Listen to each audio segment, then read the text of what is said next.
Welcome to the political discussion where we will be discussing politics, not only in America but abroad as well. So, to start off with, we're going to be looking at the 2020 general election map and the states which each candidate will need to do well in order to win the election. So, let's start by discussing um, the way that the electoral map can pan out. So I filled in the safe states. These states, barring some catastrophic event, will most likely go to the respective candidates, Joe Biden for the Democrats and Donald Trump for the Republicans. So let's work our way from the West Coast to the East Coast since there are less states on the West Coast. So starting with Nevada. Um, Nevada likely will go to the Democrats. Hillary Clinton won it. Um, Obama won it twice. Um, in 2018, the Democrats won it again. So it likely will go to the Democrats. Same thing with New Mexico and Colorado. Hillary Clinton did win both of those. I'll put the Democrats at 206 electoral votes. Moving westward or eastward, we see Iowa. Iowa likely will also go to the Republicans. It did go for Barack Obama twice by 10%, uh, but then it flipped 20% swing and went to Donald Trump in the 2016 general election. So, and the Democrats were able to flip um, two of the House seats inside of Iowa, but I don't believe it will uh, go with the Democrats in the 2020 general election. Um, Indiana and Ohio both voted for Barack Obama, but they Indiana voted for Romney the second time Obama was running, and Ohio voted for Donald Trump by around 10% as well. I believe that these states will stick with the Republican Party in this election. Moving down to North Carolina and Georgia, uh, these two states also were very close in the 2008 election, the first time Barack Obama ran. North Carolina actually voted for Barack Obama by 14,000 votes. However, and Georgia did not. However, I don't believe that either will vote for the Democrat Joe Biden in this case. He doesn't have the same appeal that Barack Obama did at driving out turnout. Um, we can see that he has a huge issue with youth voters, something that Barack Obama won two-thirds of youth voters. Joe Biden is tied with Trump in terms of the youth vote.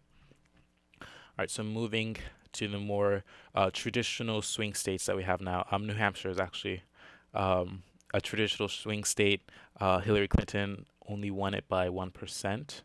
Uh, so it will be up for grabs. However, I do believe Joe Biden will be able to win it. Same thing with Maine, because we have proportional voting inside of Maine, um, where if your candidate doesn't get the majority of votes the first time, or if a candidate doesn't get the majority of votes the first time, the second choice votes are then considered for the candidate with the least votes. So in the Maine second district, um, during the 2018 midterms, the Republican actually won on the first round. However, due to the new voting system, the Republican was um, defeated by the Democrat in the second round of votes. So it was a very tight race. The Democrats have won the first district and Maine at large, usually in presidential elections. So it's fair to say that we'll see most of Maine or all of Maine's electoral votes go to Joe Biden. In terms of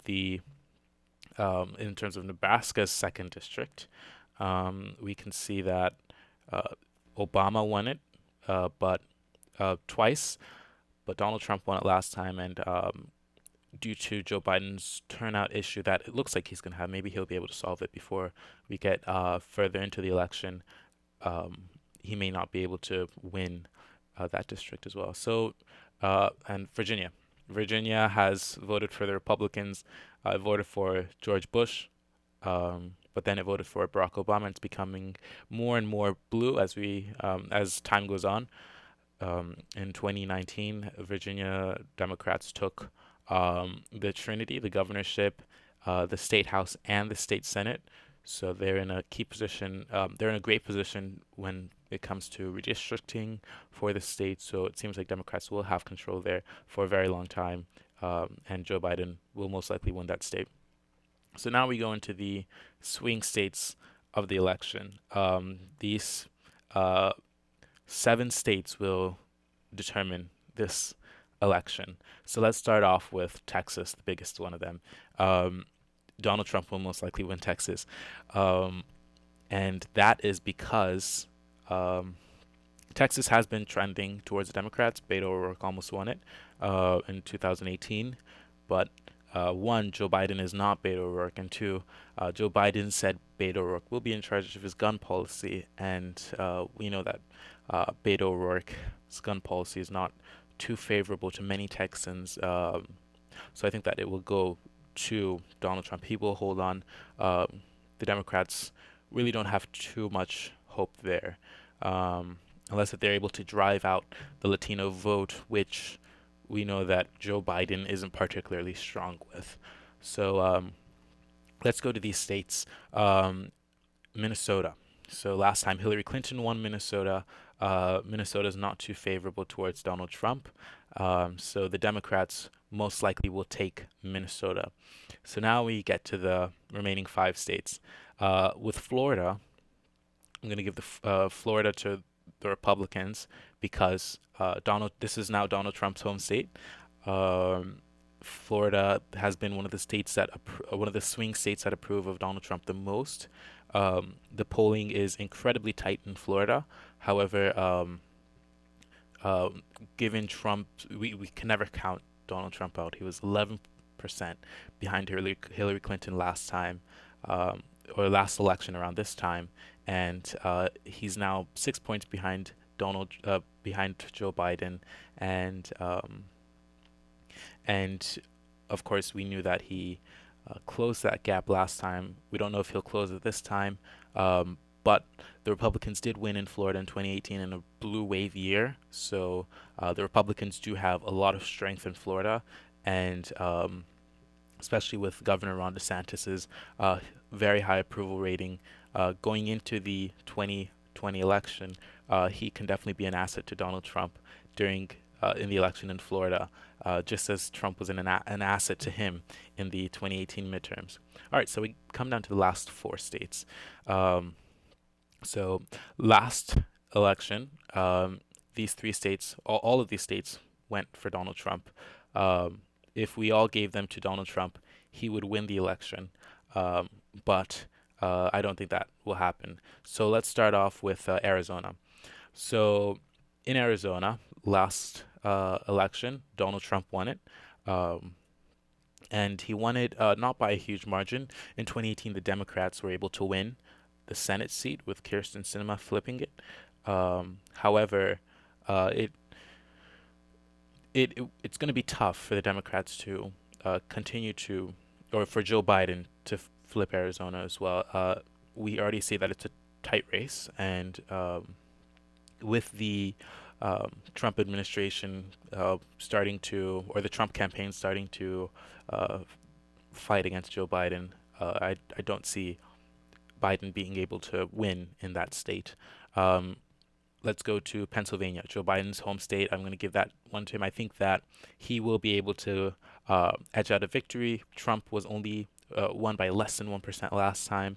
Um, this time, I think he will be able to win. Joe Biden will be able to win. Uh, so moving on to Michigan and Wisconsin, I'm going to give those to Donald Trump, and this is the reason why. In the 2016 election, one of the key issues that gave those two states to uh, Donald Trump were NAFTA, trade issues, and he was able to paint Hillary Clinton as being responsible for many of these issues, as she was in power and supported a lot of these trade deals while they're going on. Trump's new ad against Biden is attacking his relationship with China, which we know that the country's trending in a direction against China, and we have the polling for that. I'll show you that in the next video. Um, we know that um, Joe Biden supported NAFTA. He still supports NAFTA. He still supports many of these trade deals that Trump will be able to attack him on. So I think that as of now, Donald Trump will win the 2020 general election by 285 to 253, losing the state of Pennsylvania, but holding on to everything else, losing Maine's second district as well. But apart from that, the electoral map staying the same as it was in 2016. So please like and subscribe if you enjoyed the video. And I hope that you have a great day.